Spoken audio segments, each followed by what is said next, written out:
Alright, in today's video, we're going to walk through how to create a custom order or a manual order.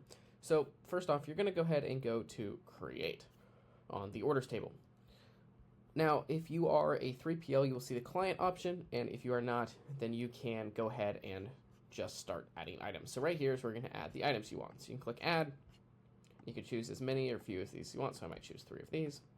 I'll add them, and I can change the quantities. Let's say I want 4 of those and 2 of this. Great. Store.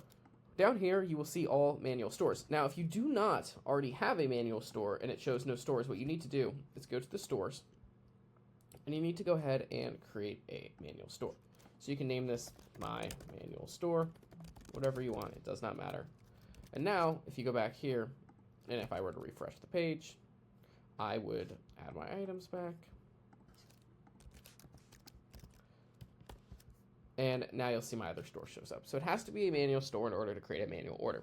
For the sake of this, I'm going to choose Penna Manual Orders. Now, you will see the shipping methods populate with the ones that are available to the store. So I'm going to choose Economy. And Warehouse, you can just leave as is. If you want to check this order as allow partial, you can here. And you can add any order notes or order numbers that you want as well. So I'm just going to put Tom Smith. And my address will be 123 Feed Me Treats. We'll put this in Sherwood. And if I go down here, I will set this to Oregon. And 97440. You can include an email and a phone number too, if you would like. Now, if you go up here, you can adjust the shipping amounts, discounts, and tax. This isn't used for anything, just for your own records. Then you hit Save Order, and it will go ahead and create the order.